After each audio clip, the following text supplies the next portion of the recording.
Brian met Jesus but is still an atheist. Watched him perform actual miracles and still goes around preaching atheism like he just discovered Richard Dawkins. This dog had a full conversation with the Son of God, saw him do impossible things, and his takeaway was, nah, not convinced. It's like watching someone get hit by a bus, survive without a scratch, then insist buses aren't real. Brian's whole personality is being the intellectual atheist who thinks he's smarter than everyone.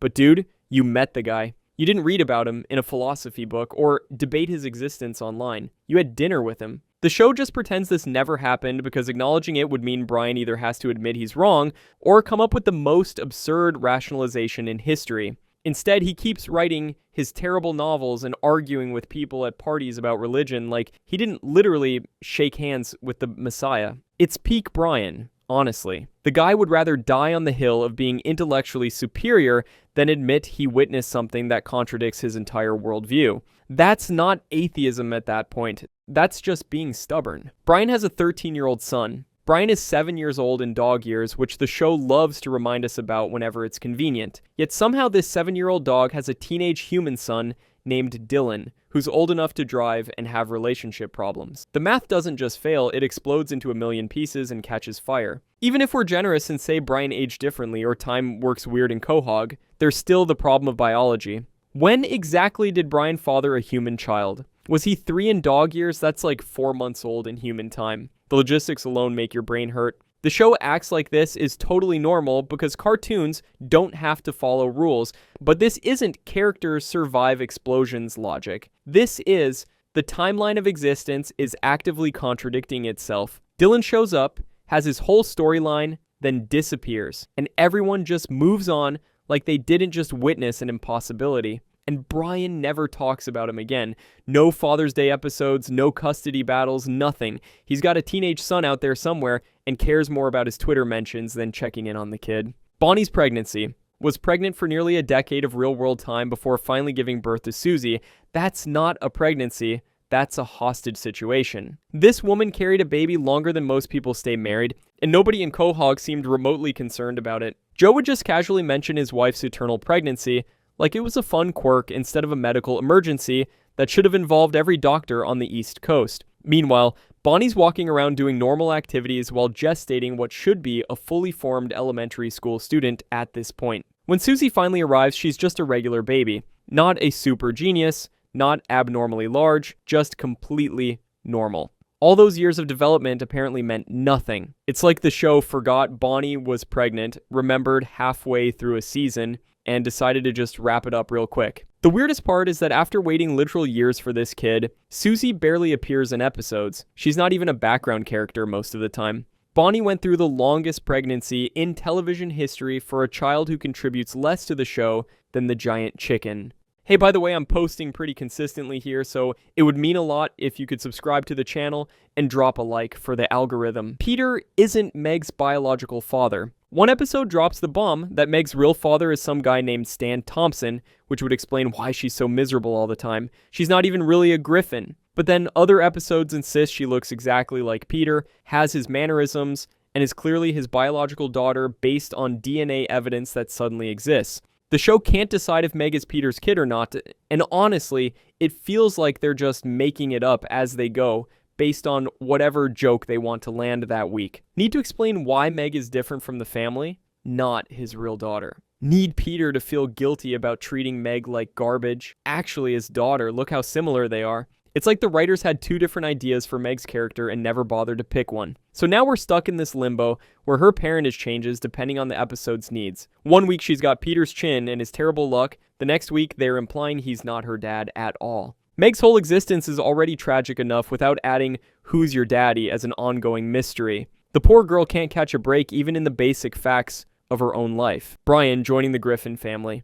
There are at least 3 completely different stories about how Brian became part of the Griffin family, and all of them can't be true at the same time. One version says he was a stray dog Peter found on the street. Another shows home videos of Brian as a puppy growing up with the family. A third claims Peter adopted him from another owner. It's like the show has amnesia about its own backstory. Each version contradicts the others so completely that you can't even headcanon your way out of it. Either Brian's been with the Griffins since he was a puppy, or Peter just met him as an adult dog. Both can't exist in the same timeline. The home video version makes the most sense emotionally, but then you've got episodes where Peter talks about finding Brian later in life. The adoption story from another family adds a whole new layer of confusion because it means Brian had a completely different life before the Griffins that nobody ever references. At this point, Brian's origin story changes more than Gotham City's backstory in different Batman movies. The show doesn't care about consistency.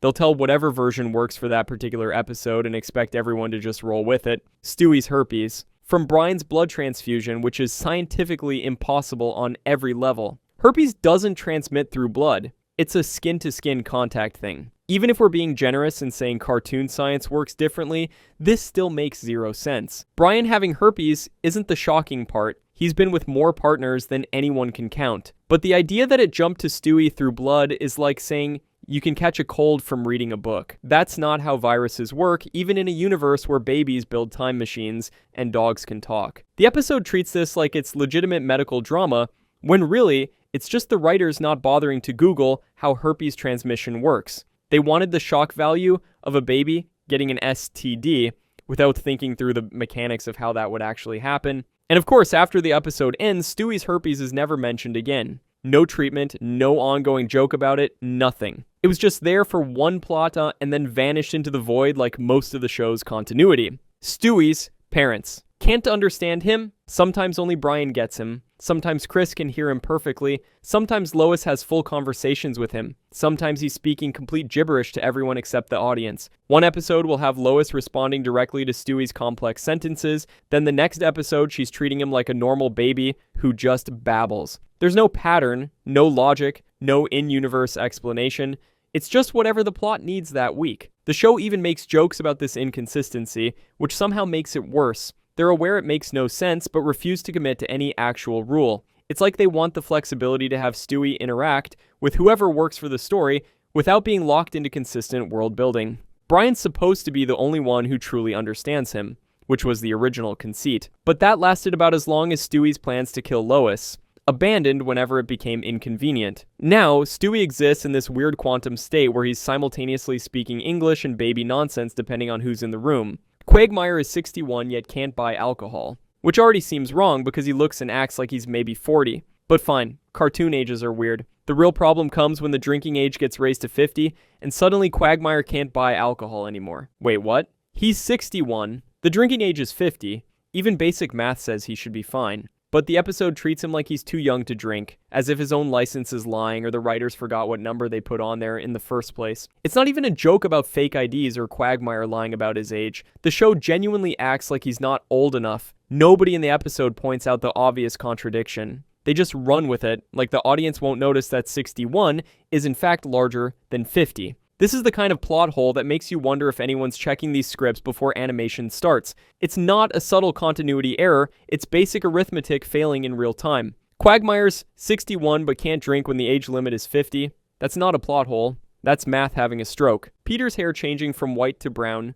The show makes a big deal about it, has characters comment on his new look, and treats it like a lasting change. Then the next episode starts and his hair is brown again like nothing happened. No explanation, no magic fix, just brown hair. It's not even played for laughs or acknowledged as weird. The show just hits reset and expects everyone to move on. At least give us a throwaway line about hair dye or a wish-granting wizard or something. Instead, it's like that entire episode got erased from existence. This happens multiple times with different physical changes throughout the series. Peter loses a body part, gains a weird ability, or permanently alters something about himself, then it's gone by the next week. The show's allergic to actual consequences. The white hair thing is just the most obvious example because it's right there on his head for everyone to see. You can't miss it. And yet somehow the show decided everyone would absolutely miss it and moved on without a single word. Peter never gets his news job back. What really grinds my gears segment made him a local celebrity and gave him a legitimate career as a news personality. People recognized him on the street, he had fans, the whole thing.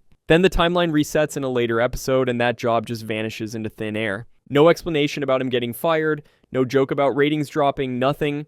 The entire news career arc just stops existing. Peter's back at the brewery like his brief moment of media fame never happened, and the show never brings it up again. This was actual character development for Peter. He found something he was good at that people enjoyed. But maintaining that would mean the show has to remember it exists and build plots around it. way easier to just delete it and pretend it never happened. The segment was popular enough that it could have been a recurring thing, a side gig Peter does for extra cash or ego boost. Instead, it got timeline erased harder than most characters' deaths on the show. At least when Brian died, they eventually acknowledged it happened. Herbert's creepiness. Everyone in Quahog knows Herbert is a creep who's way too interested in Chris. He's not subtle about it. He's not hiding his intentions. Every character acknowledges how inappropriate and disturbing his behavior is, and then everyone just does nothing. They treat it like a quirky neighbor trait instead of something requiring police intervention. Peter and Lois know this old man is targeting their son, and their response is basically, "Oh, that wacky Herbert." The show plays it for laughs like it's harmless when the actual implications are horrifying. Nobody reports him. Nobody warns Chris to stay away. Nobody does literally anything to address the ongoing threat. It's brushed off as comedy when really, it's just uncomfortable. The joke is supposed to be that Herbert's too old and pathetic to actually be dangerous, but that doesn't make his behavior any less concerning. And the fact that the entire neighborhood just accepts it as normal is somehow worse. Chris himself seems barely aware of the danger, which might be the only mercy here. But that means his parents are willingly leaving him in situations where he's around Herbert, knowing exactly what Herbert's deal is. That's not sitcom parenting. That's active negligence disguised as running gags. The Griffins don't recognize The Simpsons. The show has referenced them dozens of times. Peter's compared himself to Homer, made jokes about Springfield, acknowledged that other cartoon family exists. Then the actual crossover episode happens, and the Griffins act like they've never heard of these people in their lives. They meet the Simpsons as complete strangers, no recognition, no, hey, you're that family from TV moment. It's like the previous 20 seasons of references just got memory wiped. Either The Simpsons exist as a show in the Family Guy universe, or they exist as real people. The crossover had so much potential for meta-humor about both families knowing their cartoon characters, or at least acknowledging their previous references to each other. Instead, it played completely straight, like this was a first contact situation between two families who've never heard of each other. It's especially weird because Family Guy loves breaking the fourth wall and making meta jokes. This was the perfect opportunity, and they acted like all those previous Simpson references happened in some alternate dimension that doesn't count anymore. Peter and Brian don't recognize Quagmire. They walk in on Loretta cheating with someone, and somehow neither of them recognizes their best friend and next-door neighbor, Quagmire, the guy they've known for years. The guy with the most distinctive voice in Quahog. They just don't clock it's him until way later. These two spend half their time at Quagmire's house. They know his mannerisms, his voice, his entire vibe. But apparently, seeing him from behind doing the one thing he's most famous for was enough to completely scramble their facial recognition software. The show needed them not to know for the plot to work, so it just decided they wouldn't figure it out. Never mind that Peter's recognized Quagmire in way more ridiculous situations. Never mind that Brian's supposed to be the smart, observant one. Plot demanded stupidity, so stupid they became. It's lazy writing disguised as character incompetence. Peter being oblivious makes sense for his character, but Brian should have known immediately. Instead, both of them catch the same case of temporary amnesia that only affects their ability to recognize the guy who lives next door. Peter's family tree. Flashback episodes show Lois's parents in the 1930s as adults, which would make them pushing 90 or older in the present day. But Carter and Barbara PeterSchmidt walk around looking maybe 60, acting like they're middle-aged with no explanation for their apparent immortality. The math is simple. If you're an adult in the 1930s, you're ancient by the 2000s. But the show just ignores this because keeping them young and active makes for better episodes. Nobody questions why these people haven't aged appropriately, or what dark ritual they perform to stay young. Other characters age normally. We see elderly versions of people, flashbacks that make sense chronologically, the whole deal. But the PeterSchmidts exist outside time like they're cartoon vampires who forgot they're supposed to look old. It's not even the only family tree issue. The show's timeline is completely broken in multiple directions, but the PeterSchmidt age thing is the most obvious because those 1930s flashbacks are so specific. You can't hand-wave that away. They should be in their 90s minimum, probably older, yet here they are playing tennis and running companies. Stewie gets stage fright for no reason. The baby who's performed multiple musical numbers, hosted events, commanded armies, and never shown a moment of self-doubt, suddenly gets stage fright in one random episode. This is the same kid who's confidence incarnate, who thinks he's better than everyone, who built a time machine in his bedroom. He's been on stage dozens of times throughout the series without any anxiety. He loves attention, craves the spotlight, wants everyone to acknowledge his superiority. Then boom, stage fright appears. Out of nowhere, because the episode needed that specific conflict. The show doesn't even try to justify it with past trauma or character growth. It's just there, because the plot requires Stewie to be afraid of something he's never been afraid of before. Then, after the episode ends, the stage fright vanishes completely and never comes back. This is what happens when you write episodes in isolation without checking what the characters actually like. Stewie getting stage fright makes as much sense as Peter suddenly becoming a vegetarian health nut. It contradicts everything we know about who this person is. Adam West's murder trial jury, Peter, Brian, and Carter all serve on the jury despite being directly related to the defendant. Peter and Brian are the mayor's friends. Carter's his political ally. None of them should be anywhere near that jury box, yet there they are, deciding his fate. The entire legal system in this episode just ignores basic conflict of interest rules. No lawyer objects, no judge dismisses them. Nobody points out that maybe the defendant's drinking buddies shouldn't be judging his murder case. It's treated as completely normal. Even in a cartoon world, this breaks immersion. The whole point of jury selection is to get impartial people who don't know the defendant personally. Having 3 people who hang out with the accused regularly is the opposite of that. It's like letting a guy's family decide if he's guilty. The show's done plenty of legal episodes that understand basic courtroom procedure, so this isn't ignorance, it's just not caring. They wanted those specific characters on the jury for comedy purposes and bulldoze through any logic that would prevent it. Peter defies the law of gravity. He jumps off a building, somehow falls faster than his own spit that he spat downward, races his spit to the ground, and lands completely unscathed. This isn't cartoon physics, this is physics having a complete mental breakdown and giving up entirely. The spit is falling. Peter jumps after it. Peter accelerates past falling spit, which should be impossible since they're both falling at the same rate plus or minus wind resistance. But Peter just decides gravity works differently for him and wins the race against his own saliva. Then he hits the ground at terminal velocity and walks away like he just stepped off a curb. Not even a joke about it. Not even a comment about how that should have killed him. Just treats it like a normal thing that happened. The show's had plenty of Peter survives impossible injury moments, but usually there's at least acknowledgement that it's ridiculous. This scene exists purely because someone thought it would be funny to animate, not because it makes any sense within the universe.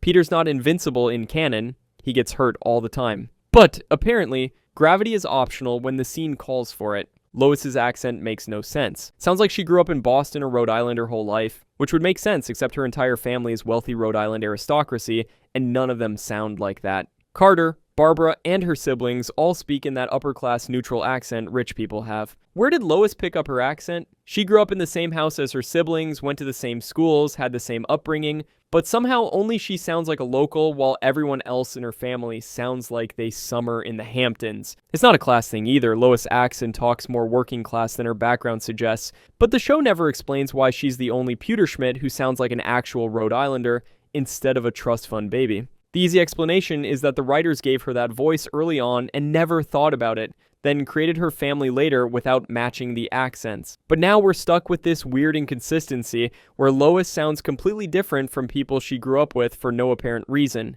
Brian becomes a psychic, somehow knows about Stewie's liquor store fire before anyone tells him about it, displaying psychic knowledge that he's never had before or since. The show doesn't treat it like he suddenly developed powers. It just happens and everyone moves on like Brian casually knowing information he shouldn't is normal. He wasn't there when the fire story was revealed, nobody called him, no news report played, he just knows and the episode keeps rolling like it didn't just reveal Brian has ESP. If he can do this, why has he never used this ability at any other point in the entire series? It's clearly just a writing mistake where Brian references something he technically doesn't know about yet and nobody caught it in editing. But it's in the final episode, so now we have to accept that Brian either has precognition or the script leaked information between characters through telepathy. The show's usually better about tracking who knows what information when. This isn't even a subtle detail. It's a major plot point that Brian couldn't possibly know. Yet he mentions it casually, like he was there and nobody even questions how he found out.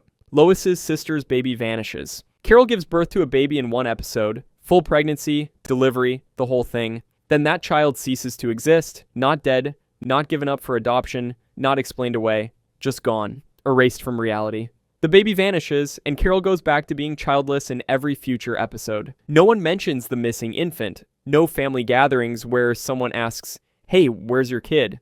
It's like the birth episode got deleted from the timeline, but nobody told Carol, who definitely should remember pushing out a whole human being. This isn't even a background character. Carol appears regularly throughout the series. Every time she shows up, there's no baby, no reference to a baby, no evidence a baby ever existed. The show just pretends that entire plotline never happened. It's one thing to forget minor details between seasons, but forgetting an entire child is impressive, even by Family Guy standards. That baby had more screen time than some recurring characters, then just poofed out of existence because acknowledging it would mean actually writing more baby plotlines.